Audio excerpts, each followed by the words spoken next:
Ready to escape into a world of books and pixels? What is up, YouTube? Today we are going to be reading Pedro. I hope that's how you say that right. Anyway. Once upon a time in a little airport near Santiago, Chile, oh, that's an interesting location, there lived 3 little airplanes. There was a papa plane, a mama plane, and a baby plane. Why is this giving me JJ the Jet plane vibes? Anyways, the papa plane was a big, powerful male plane. Male as in M-I-A-L, not the other male. The mama plane was a middle-sized female plane, and the baby was a little boy plane named Pedro. Pedro's great ambition in life was to grow up to be a big plane like his father, and he wanted to carry the mail between Chile and Argentina. So he drank his gasoline every day like a good little plane and went to ground school to learn the ABCs of flying. In the little airport schoolhouse, he studied reading, skywriting, and arithmetic, all in Spanish, of course, because he was a little South American plane. He also studied history and geography. And in geography, he learned the mail route between Santiago and Mendoza, over the mighty Andes, past Aconcagua? I hope I'm pronouncing that right. I probably butchered that. I apologize if I butchered that. Highest mountain in the Western Hemisphere. This was the most fun, because Pedro could picture himself slicing through the clouds and skimming past the mountain peaks, carrying the mail over that route. The day came sooner than expected. One morning, the papa plane was laid up with a cold in his cylinder head, so he couldn't fly the mail. He just stayed in his hangar sneezing and wiping his windshield. The mama plane couldn't stand the attitude because she had high oil pressure. No, not attitude, jeez. The mama plane couldn't stand the altitude because she had high oil pressure, so she couldn't fly the mail. Oh, just like high blood pressure. Interesting. But everyone knows the mail must go through, and there was only Pedro to take it. The papa plane and the mama plane talked it over in low whispers, and finally they called little Pedro. "You, my son," mumbled the papa plane, "will have to carry the mail today," and he gave him a long list of instructions. And the papa plane said sternly, "Whatever you do, do not go achoo.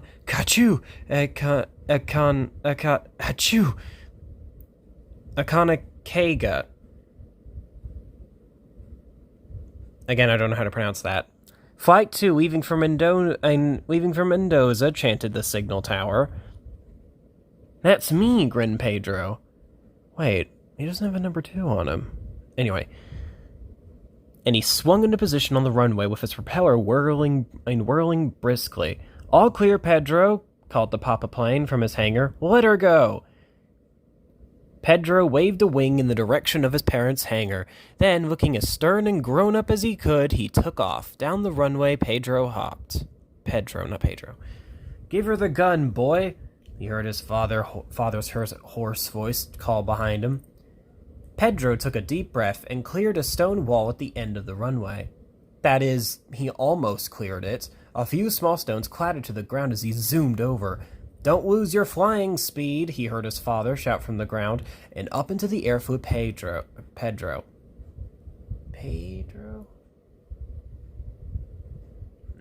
Anyway, the radio tower ducked as he swept past. A school bell clanged as he flew right through the tower, but Pedro kept on. He had a hard time of it, struggling for altitude, but he put everything he had into it. After all, this was his first big chance to carry the mail, just as his father did. Soon, Pedro was in the mountains. Looking right and left, he kept a careful distance between him and the mountain peaks, but then suddenly, oh! Down fell Pedro, slipping between the jagged peaks at such terrific speed that his muffler... Wait. Terrific speed that his muffler and cap were ripped loose and floated down behind him. Pedro was caught in a... Wait. Yeah, that's it. Pedro was caught in a dreaded downdraft. He fought against the downward pull with all his strength. At last he managed to pull his nose up and pull out. For a moment, he was safe again. Now Pedro was headed into the range of snowy peaks. He was doing all right. In fact, Pedro felt on top of the world when suddenly he shuddered in every cylinder. He stared ahead from He stared ahead open-mouthed, then dashed behind a cloud. From this hiding place, he popped his head out for another look. Sure enough, he was face to face with the towering monarchs of the Andes, Aconcagua.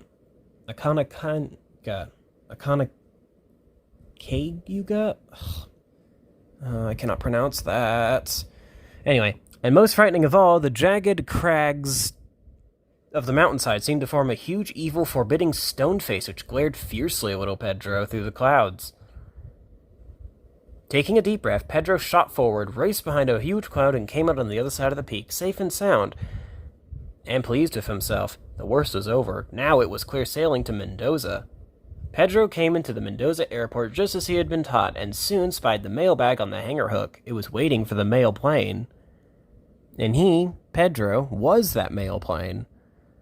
Almost bursting with pride, Pedro rode over onto his back and floated down towards the dangling sack. He hooked it neatly over one wing, and in another moment he was flying off again.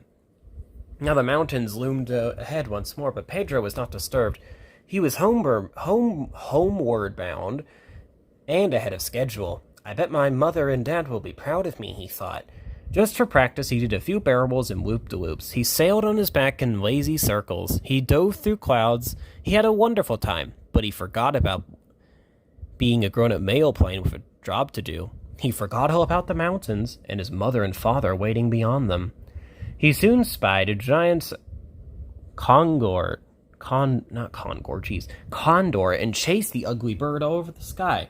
Before long, Pedro lost track of the condor in a dense fog which shrouded the mountains. He was flying blindly through the fog, making brave little machine gun noises to keep his spirits up. Before him loomed Aconcagua. There we go, I think I said that right that time.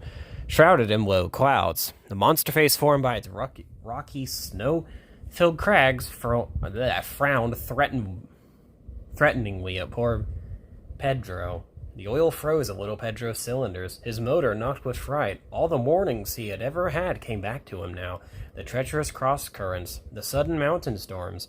Bravely, he headed towards the peak. Now the storm broke loose with a roar of fury and fastened itself upon Pedro. The lightning lashed out at him. The thunder roared its threats. Rain blinded him, and the wind kept shoving him and buffeting him towards the mountain. Suddenly, his windshield wipers Suddenly, his windshield wipers shuddered, and he spun around midair. The mountain's solid wall of rock loomed just ahead of him. Pedro hurled his weight to one side in a steep bank. One wing put the shower of rocks loose from the mountainside. Pedro spun dizzily. Before he could right himself, the mailbag dropped from his wing. I really need altitude fast to get out of this, Pedro thought grimly, but I've got to deliver the mail. So instead of climbing to safety, the brave little plane dove down through the storm after the lost mailbag. Straining his eyes through the blackness, he caught sight of the mailbag being tossed by the wind below him. Down he shot into the heart of the storm and grabbed the bag on a wing. Now I've got to climb, he told himself, while the wind tossed and buffeted him. Up into the storm Pedro climbed. Snow coated the plane and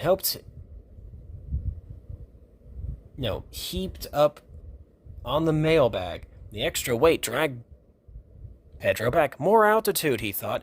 I need 25,000 feet. Pedro flashed a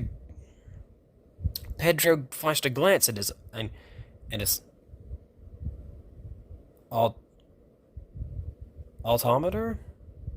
altimeter. Anyway, it read 15,000. He tilted his nose up and flew hard. The altitude meter crawled up to 20,000. Up and